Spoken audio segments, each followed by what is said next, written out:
Hi guys, sorry to interrupt your viewing, but please subscribe to the channel and like this video. Thank you. You spend your whole life building something, not just with your hands, but with your damn back, your time, your sleep-deprived mornings, your busted-up knees, and a spine that clicks every time you get out of a chair. That was me for 42 years, up before the sun, home long after it set, hammer in one hand, ledger in the other, doing whatever it took to make sure my family had more than I ever did. I missed fall games. I forgot anniversaries. I ruined birthdays showing up with concrete on my boots and sawdust in my hair. But it was always for them. Always. So when I sat down at a quiet little table in Franco's, the one with the cheap chairs and red checkered tablecloths we used to go to when Danny was little, I expected something close to gratitude. Or hell, even a little decency. I'd just hung up the damn hard hat for good that morning. 65 years old, finally done. No fanfare. No damn parade. Just dinner with the two people I thought I mattered most to, my wife Linda and our only son Danny. Linda had gone all out. She wore that blue dress she hadn't touched in years, curled her hair, even though she hated the time it took, and even called ahead to make sure they put out the wine she liked, not that either of us were drinking much these days. Danny showed up late. Not fashionably late. Not stuck in traffic late. Just late because he could be. Wore a half-wrinkled blazer, no tie, jeans like he was headed to a bar after. Didn't even hug his mom. Barely nodded at me. Sat down like the king of something I couldn't see. We ate. Well, Linda and I did. Danny mostly scrolled on his phone like someone more important might be messaging him any second. I was halfway through a dry chicken marsala when he finally looked up, smirked, and said it. So what now? You're finally useless, huh? He didn't laugh after. Didn't even blink. Just sat there with that smug little sneer, like he'd finally said what he'd been holding in for years. Like it was some grand victory to tell your old man that his worth had expired along with his job. Linda gasped. Her fork clinked against the plate. I didn't look at her. I couldn't. If I did, I might have broken. Not from sadness. Not from anger. But from something deeper. Like a foundation giving out after holding too much weight for too damn long. I didn't say a word. Not even a breath came out of me. I just reached into my coat pocket, that old Navy thing I'd worn on every job site for the past 2 decades, and pulled out the key to the house. Our house. The one I poured sweat into. The one I stayed up till 3 patching the roof on, just so Linda wouldn't wake up to a leaky ceiling. I set it on the table, right in front of Danny. Not dramatically. Not with a speech. Just placed it there, like a receipt for everything he thought he was owed. His face didn't change. Not really. Maybe a flicker of confusion in his eyes, but he caught himself quick. Picked it up like he'd just won something. Linda stared at me. Whispered my name. Reached for my hand. I didn't take it. I stood, nodded once, and walked out of that restaurant. Into the December night air, cold enough to sting, sharp enough to wake you up if you'd been half asleep for the past 20 years. I didn't slam the door behind me. I didn't raise my voice. But that silence I left them with? It was louder than any goodbye. Louder than a scream. Louder than every busted knuckle, every overtime shift, every damn sacrifice I'd made trying to turn that boy into a man. I walked to my truck, fingers stiff from the cold, sat behind the wheel, and just breathed. Not cried. Not yelled.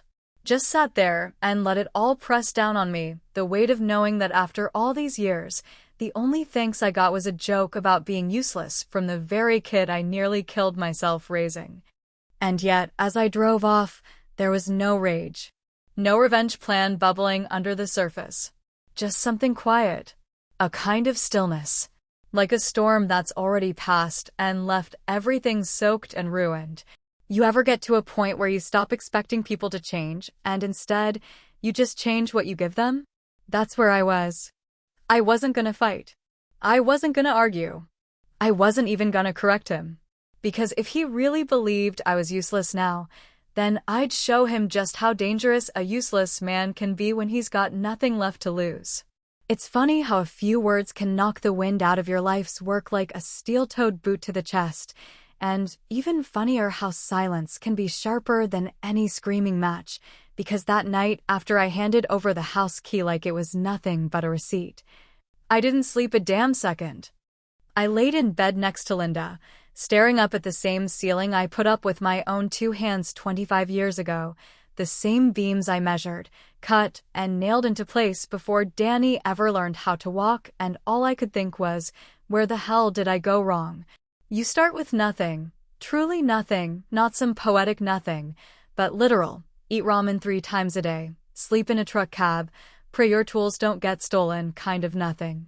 I was 23 when I first started roofing, crawling across icy shingles with half-frozen hands, just trying to stay on the damn structure and not break my neck.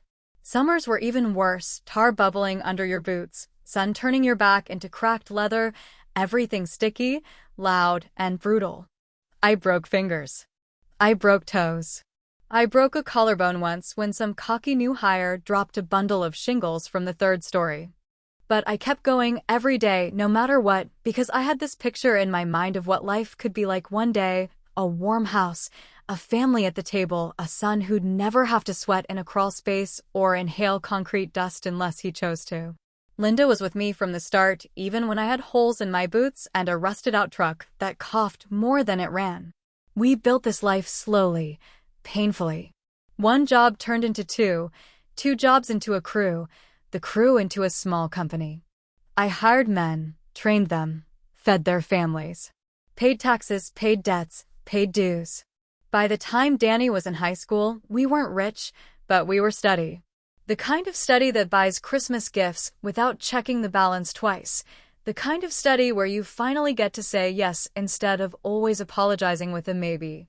That's what made watching him grow into who he became feel like a slow stomach ulcer you can't treat. Danny was smart, no doubt. Sharp. Had that smirk and silver tongue that could talk a dog out of a steak, and for a while, I thought that would get him places. Maybe law school, maybe sales, hell, even politics.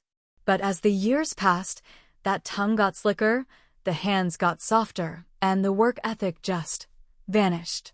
Every job he got, he quit. Every opportunity, he blew. Not because he wasn't capable, but because he never thought he had to try. By the time he was 24, he'd already borrowed money from us 3 separate times for things that never took off. "It's a sure thing, Dad," he said. "Just need a little help to get started." And every time I gave in, maybe too easily, because I wanted to believe. I wanted to believe that if I showed him trust, he'd rise to meet it. Instead, he learned something else entirely. He learned that the world bends if your father's willing to bend for it. And I bent too far. I can admit that now. But something shifted that night at the restaurant. It wasn't just the insult. It was the way he said it, like I was an old couch finally thrown to the curb. Like the only value I had left was tied up in property lines and inheritance paperwork. That's when I knew the game was over. Not paused. Not fixable. Over.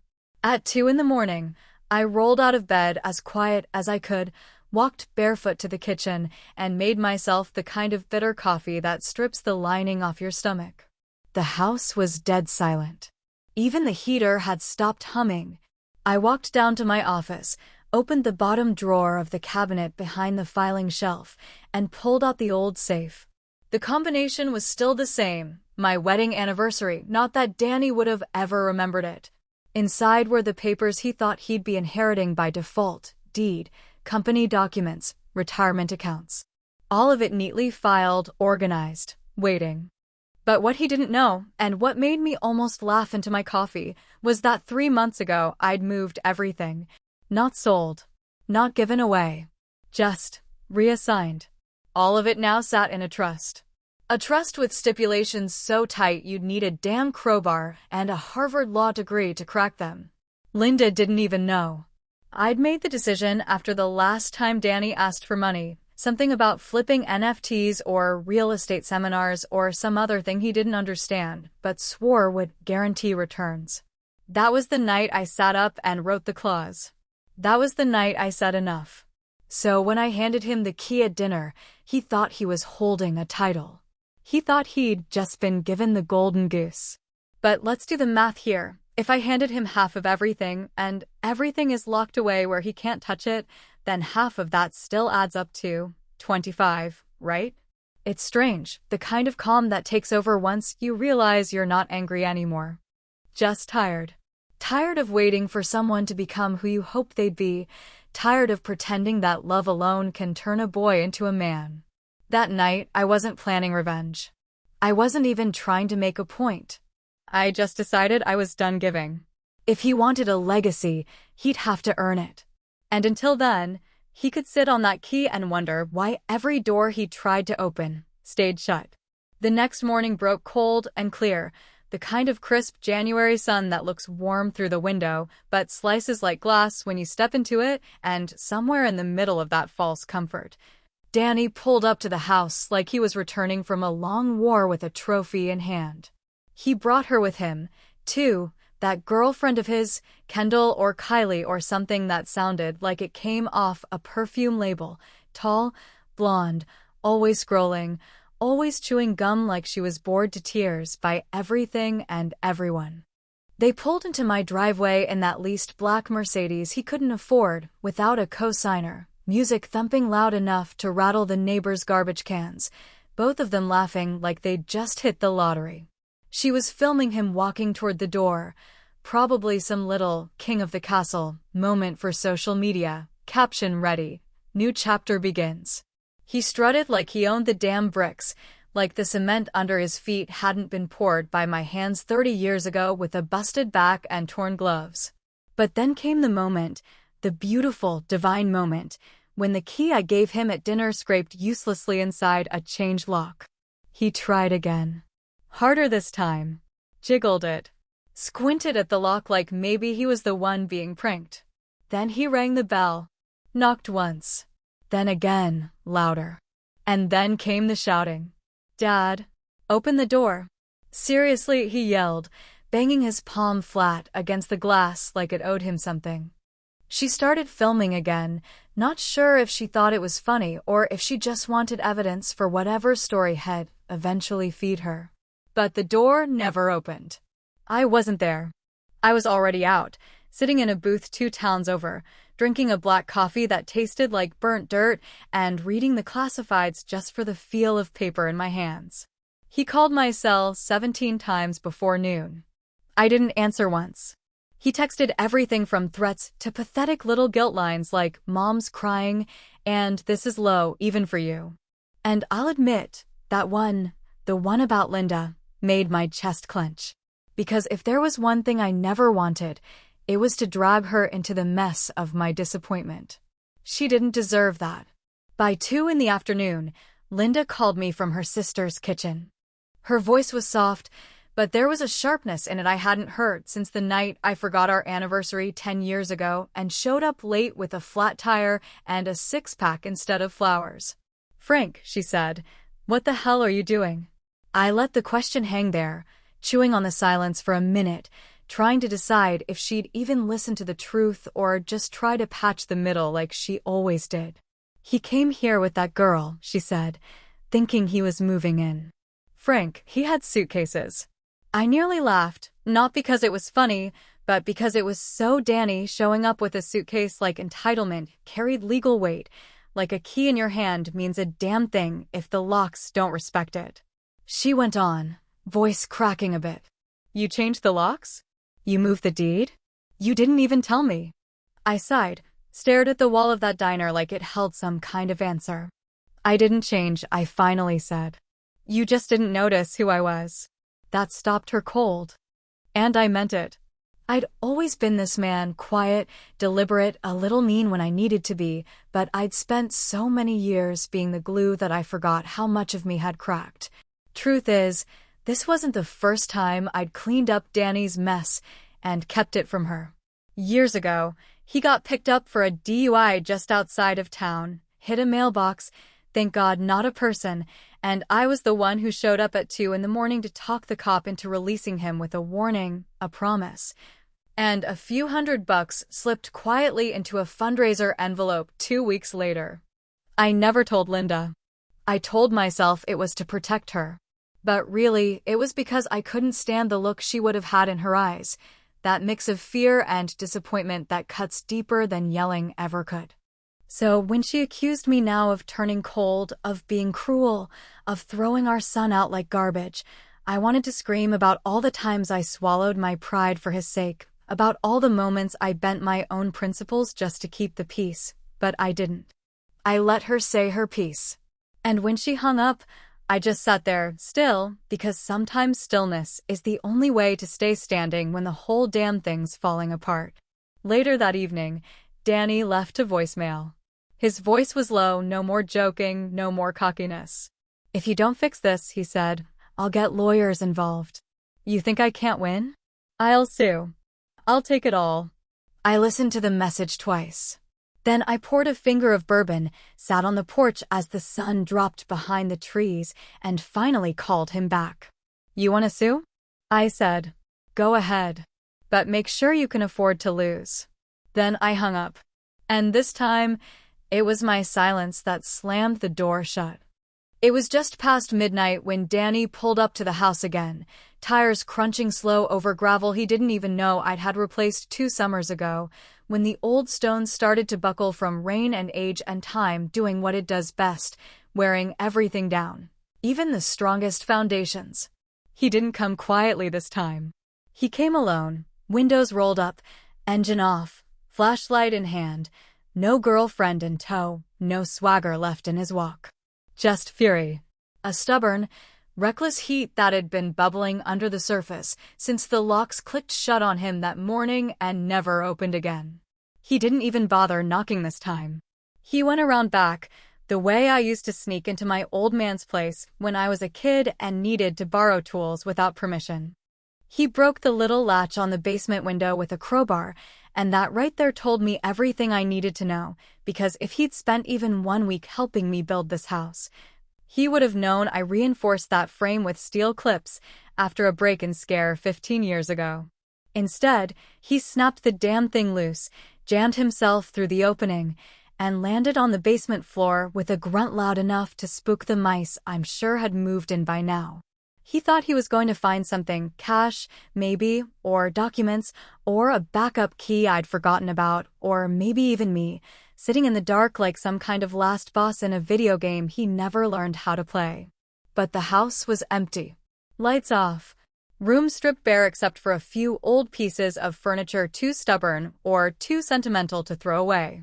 Upstairs, the walls echoed.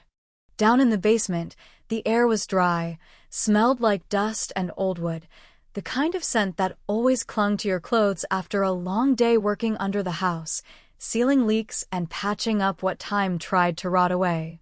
He looked through boxes, flipped shelves, yelled once, loud, thinking maybe I'd hidden something behind the drywall like some twisted treasure hunt.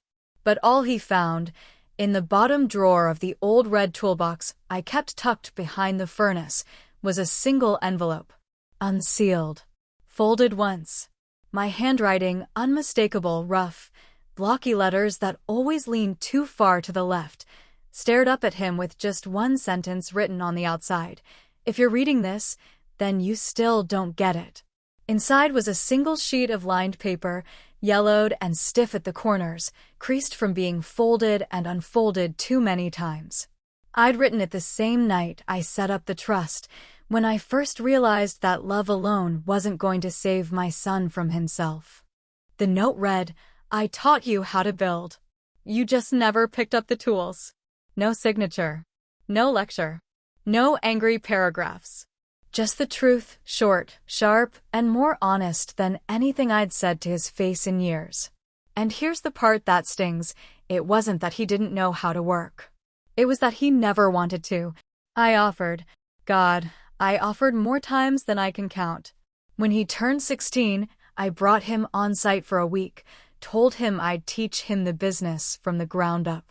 He made it to day 3 before faking a back injury and spending the rest of the summer in the air conditioning playing video games with his friends, claiming that tech is the future and, no offense, but no one wants to haul drywall in 100-degree heat.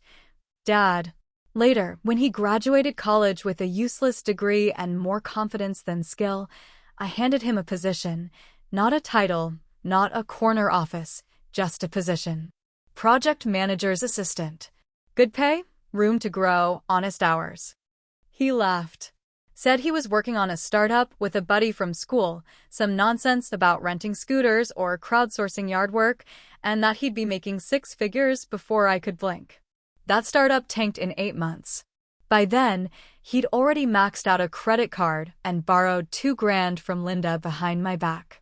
I watched him chase shiny things like a magpie while I kept laying bricks, watching the mortar dry, watching the clock tick down toward retirement, and wondering what kind of man I was leaving behind. The kind who breaks into houses instead of building them, apparently. While Danny was tearing through the basement like a raccoon in a trash bin, I was already halfway to the mountains. No phone, no forwarding address, no itinerary.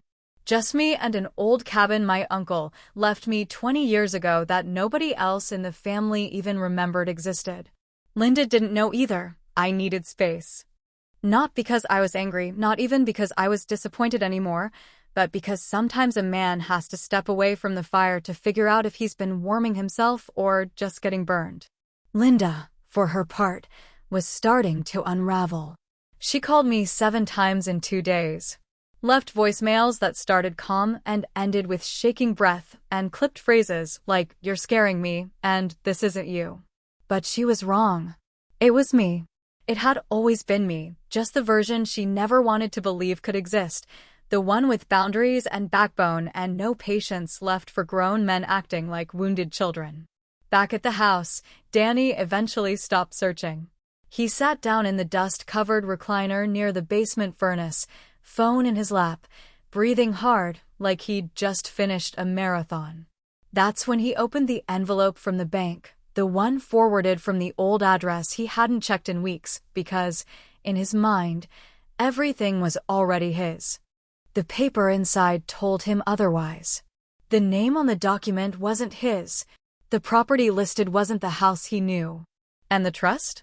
Well, that belonged to someone else entirely. There was another house, one he'd never heard about. And it wasn't under his name. Not even close. I came back into town just as the fog lifted off the streets, that pale gray morning hush hanging in the air like a confession too heavy to say out loud, and I parked my truck near the park where I used to bring Danny when he was little. Back when all it took to make him laugh was a push on the swing or an ice cream cone melting too fast in the summer sun. I didn't go to the house. Didn't check in with Linda. Didn't turn my phone back on. I just sat there on an old wooden bench that had seen better years, watching other people's children run and fall and cry and get up again, the way children do when they haven't yet learned how to stay down.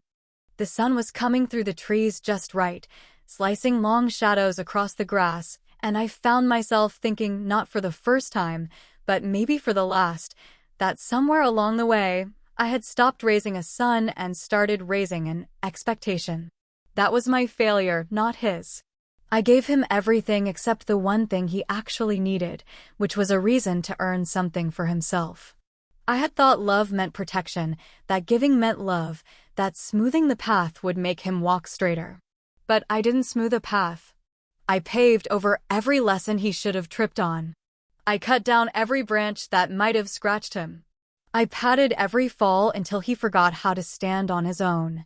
And now he was just hollow. I don't say that with anger. I say it the way a builder looks at a cracked foundation and knows, deep in his gut, that no amount of paint or polish will fix the fault line underneath. Some things you can't repair if they were never solid to begin with. Some men aren't broken. They're empty. And you can't fill what doesn't want to be whole. Linda found me there about an hour later. She didn't say anything at first, just sat beside me, pulled her coat tighter, and watched the same kids I was watching. We sat like that for a long time. 2 people who used to speak with nothing but a glance, now struggling to find common words again. Finally, she turned to me, her voice low, worn thin from sleepless nights and arguments I hadn't heard. "Do you want to fix this?" she asked. I looked straight ahead. The kids were laughing, chasing bubbles from a little machine someone's mother had set up near the slide. They didn't know yet that things break, that people leave, that words can cut deeper than anything you find in a toolbox. Only broken things can be fixed, I said after a while. And he's not broken, Linda. He's hollow. She didn't like that. I could feel her stiffen beside me, like I'd said something unforgivable. Maybe I had. But I wasn't in the business of comforting lies anymore. Not after the way he looked me in the eye that night and tossed 40 years of blood and sweat aside like a used napkin. Not after the key, the locks, the threats, the lawsuit whispers. She stood up after a while and left without another word. I let her go. I didn't hear from Danny for 2 more days. When the message finally came through, it was just one word. Why? No punctuation. No explanation. No apology. Just that single, hollow question. I sat with it for a long time. Thought about ignoring it. Thought about typing something cruel, sharp, final. But instead, I sent back a truth as cold and clear as the morning I left town, because you only showed me what you'd do with everything, once you thought it was already yours. I didn't expect a reply, and none came.